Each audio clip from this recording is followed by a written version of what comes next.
One of the biggest costs to your business is labor cost. Depending on your business, what you pay your staff, both in wages and benefits, can easily hit 35% of your revenues. There's an ongoing argument.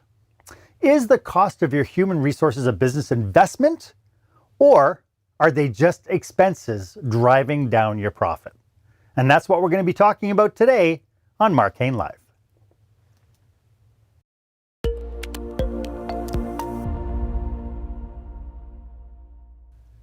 Welcome to this episode. This is where small business owners and entrepreneurs pick up core skill sets to help them work on their business, not just in their business. I am your host, service expert and master of experiences, Marc Haine, and I'm so glad that you are here because today my guest is financial guru Mitchell Preuss, and he will be talking about the role benefits can have in increasing employee engagement and employee retention. But we'll get to that in just a moment. In the meantime, feel free to be part of this conversation. You can subscribe to this program, and I'd love to make sure that you are notified whenever I bring you some fresh content. And while you're at it, why don't you go ahead and leave a review about this episode? And even more importantly, if you know somebody who could use this information, somebody who, as you watch this, you go, wow, this person needs to hear this, go ahead and please share it. Knowledge is power, but it's only powerful if we share it. I've known business operators that when times are good, they try to maximize their profits. When times are not so good, they try to minimize expenses. All too often, though, it is our investment in our employees that is the first thing that gets cut. So this brings us to our question of the day.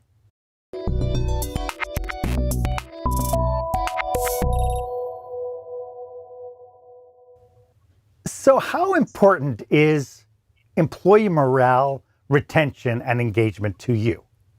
Where does it rank as far as your strategic planning is concerned? Like I mentioned, I'd love for you to be part of today's conversation, so go ahead and put the comments in the comment box below. As I mentioned, my guest today is financial guru Mitchell Preuss. Mitchell is the owner and principal financial advisor for PK Financial.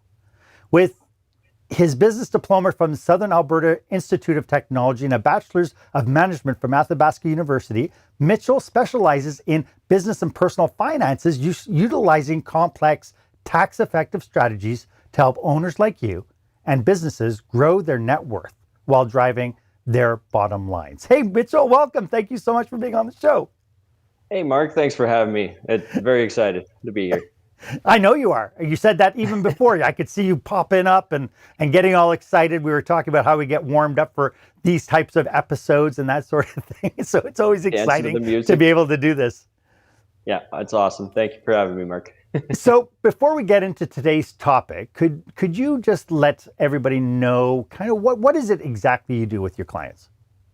For sure. Yeah, I actually help businesses and families. You kind of talked about it a bit there, but I help them make the best use of their dollars just to get the best return possible. So when I explain that to my clients, it's building an offensive plan where, it's the things that you control. So building your retirement plan or contributing to savings plans. But there's a big component that a lot of folks don't consider as well, which is protecting that plan, or creating a defensive strategy as well. So controlling the what ifs. And I find that, and not just me, but a lot of folks, a lot of small businesses and families end up going broke. It's the number one reason that people tend to go broke is because they fail to create a plan in case something happens with their health. So I help the families, I help the businesses cover off all those strategies, and at the end of the day, really help them grow their net worth. Wow, that's pretty deep. This idea, it's pretty scary when you think about, people who work all their lives and they, as you mentioned, that something happens and they end up going broke because they didn't prepare for the contingencies.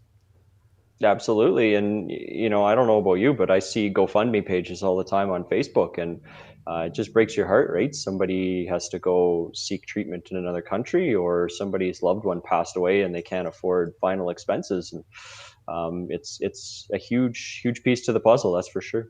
Yeah, yeah. In past episodes, we've talked about the cost of labor turnover on this show specifically, pushing ourselves towards the business realm. We've discussed how important making retention engagement strategies part of an overall strategic plan can be. Um, in your realm, which is financial planning, what role can a comprehensive benefit plan have in lowering costs while increasing engagement and employee retention in the workplace? Yeah, great question. Well, employees a lot of the time they're there for a paycheck, and we both know that. But at the end of the day, it's oddly enough not the biggest reason employees are there that stay at the job, right? Especially these days with the millennials and the Gen Zs. Their big thing, their number one reason for staying at a job is for feeling appreciated and feeling motivated. Obviously, salary and benefits do play a very important role in that. But in terms of building a comprehensive plan, it, it it's able to kind of cross off almost two or almost all three of the big reasons employees leave, which is they can essentially get a raise tax free from the benefits. It shows that you care about them as people and their families as well. And this goes into a bit of a bigger discussion, but mental health being on the rise, right? And that is a big component of a lot of people's lives, saying, hey, we are here for you and we do care for you. Which in turn, if an employee isn't worrying about their family life, if they're not worrying about their finances, they're there to be able to work those 8 hours, 9 hours, 10 hours a day for you, without being distracted by family concerns or their mental health concerns. Right, right. But when we talk about benefits, we're not just talking about health benefits, are we? Yeah, so health benefits for sure, but with a lot of health benefit plans, you do have what's called an employee assistance program, which does work with mental health. So, there's counseling services available for that, and that's family counseling, financial counseling, depending on what you are. But you're also looking at disability coverages as well with health benefit plans. So, and that's the biggest reason, talking about mental health, that folks go on disability is mental health reasons, and especially over this last year. So when you're talking about group health benefits plans, it's covering those financial needs in terms of if they need to take that time off of work for sick Right. or just injured or not having a great couple of months. Right. So you mentioned mental health a couple of times now in our very short time. It is a Mhm. big focus, especially as you mentioned during COVID-19. What kind of programs do you think employers can put into place to help recognize, isolate, and deal with mental health issues that their remote workers are having, but also the stress of coming back into a workplace? Yeah, great question. I mean, in my experience with some of my clients, what I've done is support them with implementing these employee assistance programs. And what I found is that a lot of employees actually don't even know that they have these employee assistance programs attached to their benefits, and so it's a lot of education around, hey, this is what you have, and this is what you can access. Like, if you need help, let's be proactive with this. Let's figure out what we can do to help you before it becomes this big issue. So really, the big thing is focusing on the educational piece about what they have and what they have access to. Right. So it becomes more of we use the word comprehensive, and sometimes people will hear that word when it's tied to insurance policies. But comprehensive, if you take a look at what that word actually means, it is about taking everything together into one whole package. You mentioned wages being that wages can be a driver, but most employee surveys actually say that wages don't figure predominantly in employee retention, and that there are other components to working for any one employer that will define whether or not somebody wants to stick around and play with you. But so I'd like to delve a little bit deeper into what components does, and we'll get to that right after this. When the spotlight shines on your business, are customers applauding or yawning? In other words, how is your business performing? Make your business a star with the new book, Lights, Camera, Action, Business Operational Excellence Through the Lens of Live Theater by Marc Haine. Marc uses his business and acting experience to help you see your business like a live show, so you can create a performance your customers will never forget. Buy Lights, Camera, Action today at your favorite online retailer or directly at marchaine.com. And welcome back. I am speaking with Mitchell Pruess about programs that can help you retain your best staff while keeping them engaged at a higher level. So before we had our break, we were talking about the different aspects. Obviously you're a financial planner. You take a look at health benefits, financial benefits that people can put in place in their workplace. In your experience, if wages aren't a driver in whether or not people stay in their business, what is? It's feeling appreciated, really. At the end of the day, it's knowing that the employer has their back. And one of the stats that I think is kind of shows this is 80% of employees would rather keep a job with benefits but lower pay instead of have a job with higher pay but no benefits. And I think I think that speaks volumes, right? 4-1 appreciate the fact that they have that coverage if they need it and that they're supported. For a couple bucks, it keeps your employees a lot longer, and they're happier to come to work and feel more comfortable being at work if their family and themselves are taken care of. Yeah, and as you mentioned for a couple of bucks, and I'll get into budgets in a second. But the benefits of taking what you do, for instance, the health benefit plans, the financial benefit plans. How important is it to incorporate these components into the business strategic planning? Very important. I obviously speak with a lot of folks, and as you mentioned, we'll talk in the budget there, but very important, right? It's becoming ever more increasing with employers, and in terms of statistics, the reason folks tend to leave or start looking for another job, 1 in 3 basically are out there searching for another job because they don't have benefits or the lack of pay, right? Kind of the combination of the two. But it's crucial because if an employee needs something done and they don't have access to dental benefits, say they need a root canal or something, and they don't have access to that, there is a potential they could go and seek out another employer simply for the fact that they don't have enough money and they need that done. Yeah, it's interesting. I just read a recent statistic from middle of 2020, where they were saying that 80% of the employees would stay with their employer if the employer bumped up the health plan in some degree. And I thought that was really interesting, because as you mentioned, if somebody needs, they find the aspects that people find not as valuable as it should be are the things like dental plans and eyeglasses, and even the mental health side, right? The access to specialists for mental health. People are actually looking for, are there better ways to be able to do that? Budgets. I talked at the beginning about how expensive labor cost is. Mm-hmm. And my argument has always been that the cost of turning over your employees can be anywhere between 180 and 300%. That means you take their average wage, you take the wage, and you think about, you're paying somebody, let's say $50,000. So what the stats are saying is it could cost you up to $150,000 to replace that one employee. Mm-hmm. That's scary.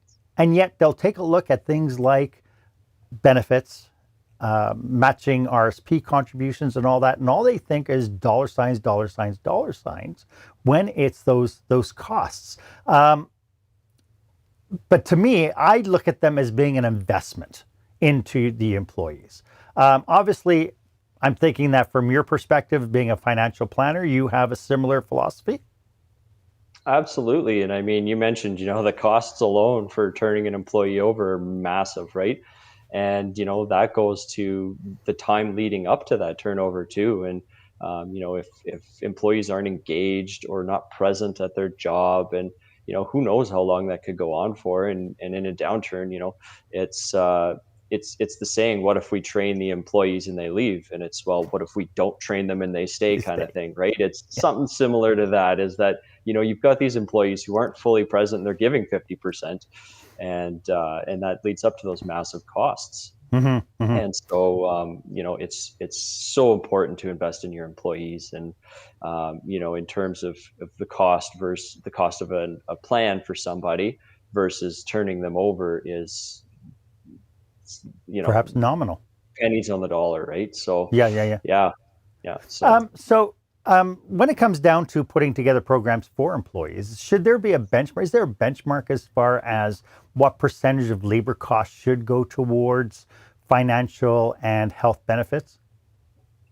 Um, it kind of ranges. It really depends on, obviously, the employer, but that's getting into more specifics. But in terms of a benchmark, um, anywhere between 8-10% can be a benchmark, can be quite high. But you know that also factors into, depending on if you want to split costs with the employee and whatnot, and it really depends on the business. But in terms of a benchmark, you should anticipate probably 8 to 10%, I would say. Of your labor costs towards supporting that. Yeah, this is really Right. interesting. Mitchell, before we get too deep, how if people want to look you up and pick your brain as far as what you can maybe do for them, or maybe they have a unique issue, how can people get in touch with you?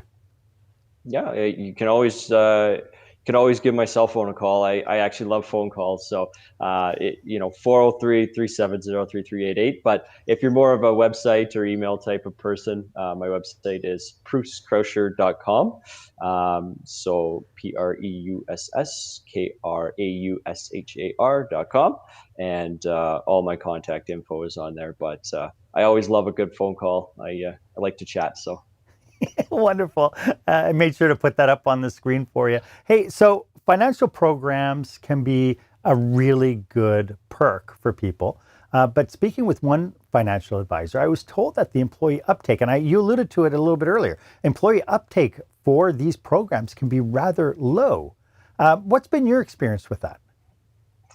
Yeah, I mean, in terms of a lot of the reviews I've done with my clients, is that has been a major concern, and a big reason for that is because if the person who's advising that client isn't active with the business, isn't on top of sending the group emails or giving presentations, or being there for support, then a lot of the program gets lost. Employees just see it as another form that they fill out, and it's like, cool, well, I've got that, and they don't even look through the package of what they have. They don't know that they might have access to an employee assistance program. They don't know if they have access to online healthcare.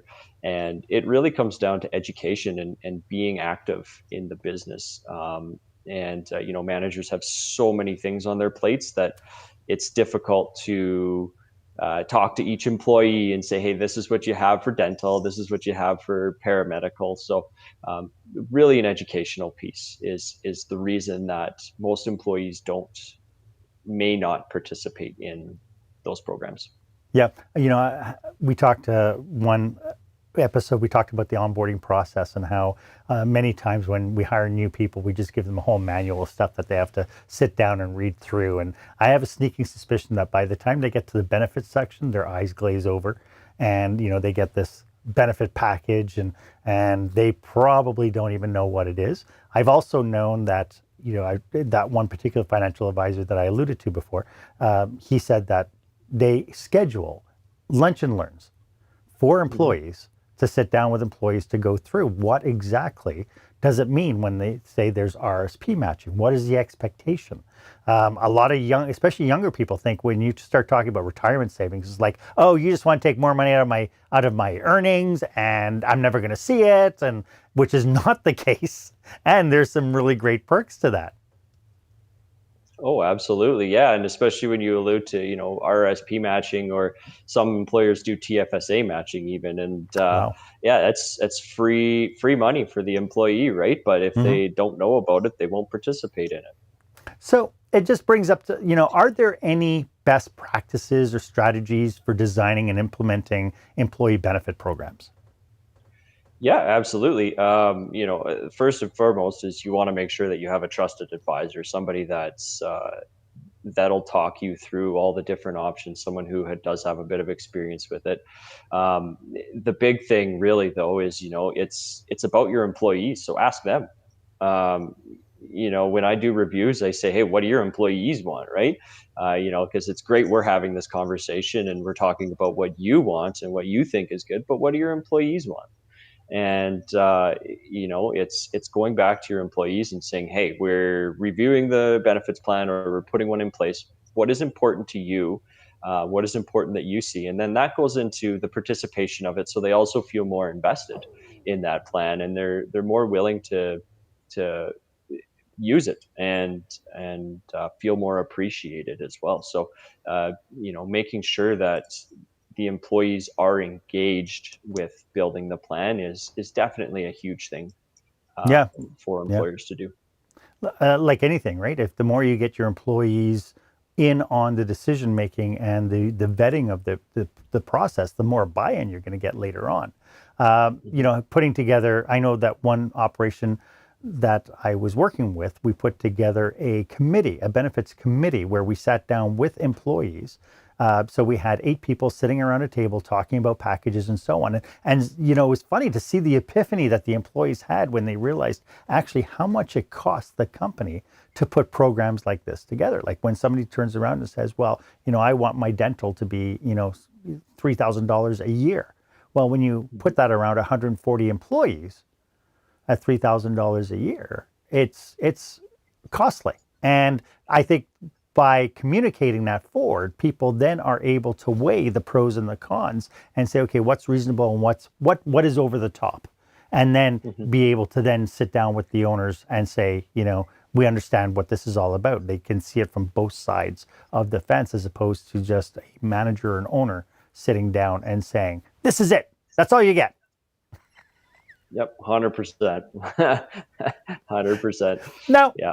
the packages and such, there are lots of competition around. Is it worthwhile going to multiple vendors for benefits, or is it all the same? Yeah, that's actually a very great question, and it's very common that you'll see one specific advisor deal with one specific company. So it's very important to shop the market, and the reason for that is, I mean, competitively, obviously, they're all trying to get your business, right? So very important that you go to somebody who's independent, who can shop that market for you. But at the end of the day, every carrier has different rates of how they, because obviously they want to make money too, right? And so there's a cost built into that. But every carrier has a different benchmark for that. And so if you don't shop the market, then you're going to get stuck with one company that might have a significantly higher percentage rate of recovery than another company. On top of that, I mean, if we're talking quality of benefits too, there are companies out there who offer wellness plans, and it's something that I think it's 49% of employees uh, would participate or do want a wellness plan to participate in their health and better themselves, but only 8% of employers actually offer that, or 8% of plans actually offer that. So the quality of benefits are huge when shopping the market. But on top of that too, you've got different costs associated with that for different carriers and different levels that they will try to get their money back, obviously. So you mentioned this idea of recovery, of cost recovery, or is this on the vendor side? Is this what you're alluding to? Yeah, so as a plan, when you get a plan, it comes up for renewal, and depending on when you start your plan, it can be upwards of 28 months. But what they do is they obviously look to recover the cost. So if a dollar goes into the benefits plan, and the employees are spending, say, 75% of that dollar, that might be an acceptable rate for an insurance company because they want to make that 25-cent spread, let's say, right? Whereas another company might be more picky and say, no, we want to make 35 or 40 cents on that, right? Which is a significant difference. And so when it comes to recovery costs, every insurance company has a different rate to not only charge back the amount that has been paid out, but also their profit on top of that. Yeah, it's nice getting kind of a behind the scene look of what that looks like on behalf of the providers, because it's something that we don't really hear much discussion about.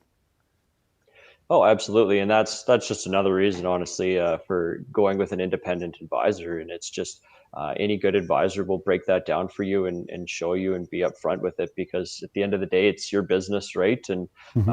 everybody's trying to run the business, so it's being honest about what you are paying for and seeing where those costs are. And that also comes into play when you're talking about your long-term plan for your business. Is, are these benefits sustainable for a long term? Because a lot of carriers do offer deep discounts when you sign up with them. So Right. it's important to see, hey, what is the recovery rate? Are these dollars that are going in going to be adequate come renewal time to stop a massive hike of premium payments? Hmm. So very, very important to talk about and be upfront about with. Nice. Like, I'm sure that there are some good ways and some not so good ways to manage one's benefits, and we'll get to that right after this. When you're delivering an important speech to a huge audience, it's easy to lose your place or go way over time. Give yourself an advantage with the Pro Speaker Presentation Speech Timer app. No more checking your watch or calling for time. The Pro Speaker Presentation Speech Timer app keeps you on track with easy-to-see timers, even changing color for visual prompts during your speech. And you can set audio cues to practice, or set it to vibrate so you don't even have to look. Be the pro you know you are. Download the app at speakerpresentationtimer.com. In past episodes, we've talked a lot about workplace culture. Mitchell, how important is workplace culture when deciding whether or not to do benefits or what kind of benefits? Does the definition of workplace culture come into play at all? I mean, indirectly, for sure. If you think about it, I think about when I used to lead teams, and the big thing was, you've got to work on your top performers as well as your bottom performers, the equal amounts, because your top performers got to keep performing at the top, and your bottom performers obviously need to improve. So relating that to a culture is that, if you have a poor culture where you struggle to get employee engagement, a benefits plan might be a good way to say, hey, look, we care about you, and get that started. And on the other side of things, if you have a great culture, it's, hey, how can we keep making this culture great? How can we keep this engagement going and making employees come to work happy every single day? So obviously a very important piece, right? It's and culture definitely comes into play, and in figuring out kind of maybe where you want to benchmark or put your benefit levels at. Yeah. And sometimes the what you said, if you have a really poor workplace culture, I have a sneaking suspicion that there are bigger issues than just benefits. Just a little. Yeah, for sure. And I mean, it might be just, it might be more than benefits, but I mean, to that too, right? There's those counseling services. And on top of that, they, some benefits actually offer HR packages that do help with cultural stuff in the workplace and help you Nice. manage a lot of those things. So, I Yeah. mean, it is definitely something to consider. So, are there any best practices for shopping around? What are the cautionaries when people, if somebody's watching this and then going, yeah, I've been thinking about it for a while, that if, in order to compete in my marketplace, if I want to keep my people, I really should have some sort of benefit program. What are the cautionaries when they decide to do this? Yeah, I would say the first one is probably more of a do than a don't, but speak to an independent advisor when you're shopping. Don't just go directly to the carriers. And the reason for that is, we touched on it a little bit, but shopping the market helps you see the difference in prices, in quality, and it really helps you get the best bang for your buck, right? Quality versus price. Just as an example, like when I go to market with a lot of my clients, I shop at minimum in eight carriers, and depending on what business or what industry they're in, right, there might be a need to go shop extra carriers, but it's important to seek somebody that does do independent advice so that it's not a biased approach, and you do get to see the full picture. So Um, when you get an advisor, and instead of, if I decide I want to, I don't know, go to Sun Life, but you're saying it's better to go through an advisor, does that increase the cost of the benefit packages? Not at all. I mean, it does vary from advisor to advisor. There are some costs that are built in there, but in terms of a standard kind of benchmark, it's basically the same across the board. If you go directly to the company or through an independent advisor, it's all those costs are already built in there. Okay, so through the supplier side, on the supplier side, Correct. the actual business doesn't pay more because they bring you on board to help them figure all this out. That is correct. So according to them, you're free. Basically, yeah. Let's. Why don't we say the costs are being covered, but it is not because you have no value. Yeah. Well, yeah, obviously we have to get paid, but I mean that comes from the supplier, right? Which would be Gotcha. paying whoever works with you anyway. So it's Sure.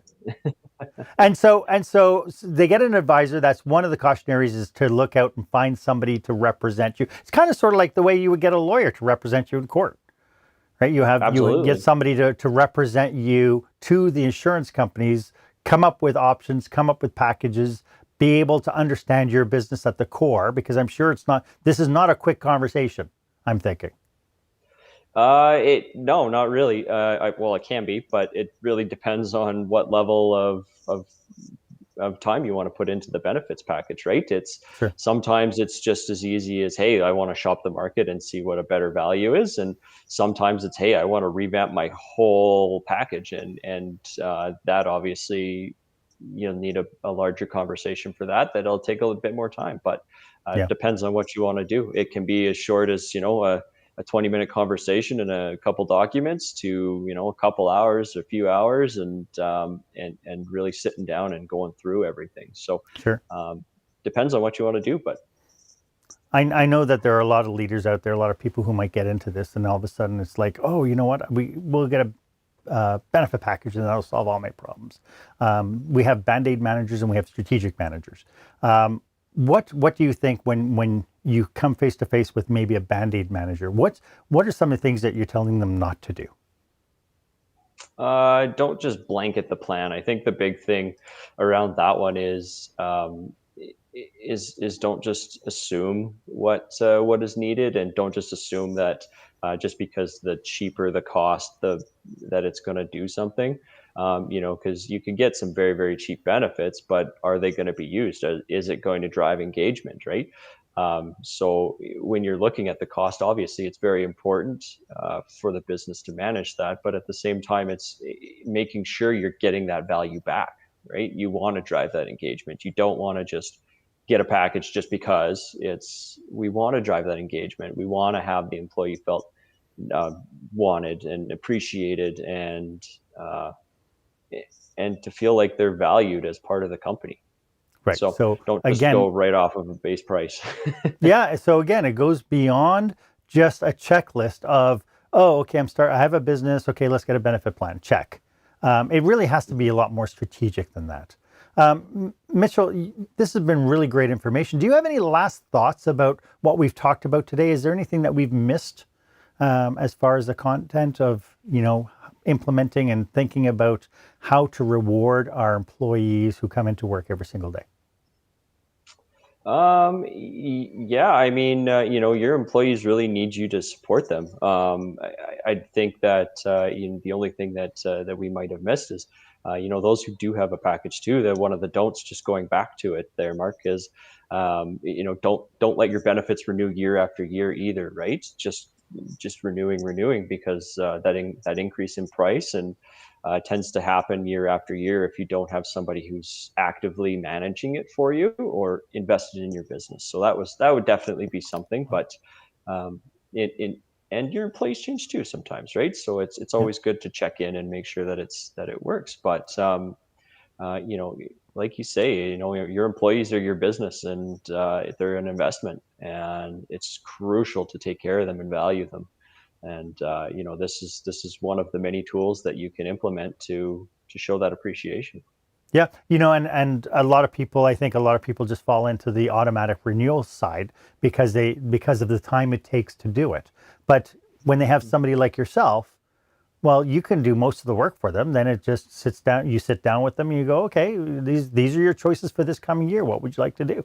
And so it doesn't have to be a huge, big challenge. If people are taking the strategic planning side ahead of time when they first sit down with you, then the subsequent year should be rather quick. Yeah, quite quick. And that goes into, it's the review's all done for you, right? You don't Mhm. have to go through your claims experience. You don't have to go through who's using what, and what's being used, like, what are employees engaging with, what are they not engaging with. Like, that's all done. Like, I take care of that and sit down and say, hey, here's your numbers. Mhm. Here's the concerns. Here's the opportunities. Here's Nice. what's going really, really well. And it can be as short as a 20-30 minute conversation to just say, hey, is there anything on here that concerns you about your business, and how do you want to fix it? And then we talk about how we can fix that. This has been so great. Could you just remind everybody one more time how they can get a hold of you? Yeah, for sure. So like I say, phone calls, I love them on my cell, but all that information is on my website at pruesscrosher.com. Nice. Nice. Mitchell, thank you again for taking time out. This has been wonderful, wonderful conversation and lots of really great information. Thanks, Mark. It was great being here. It was great chatting with you. Why don't you let me know if this was of value to you? As always, my offer stands. If you would like 30 minutes of my time to brainstorm your business with you and your team, why don't you go ahead and book yourself on my online calendar? The link is down below. It's the one that is marked meetme.so/Marc Haine. As always, I am at your service. And if you haven't done so yet, why don't you go ahead and subscribe to this feed? It'll give you first dibs whenever I bring you the fresh content that will help you work on your business, not just in your business. My name is Marc Haine. I hope you stay safe, stay healthy, and I hope you dare to be the exception.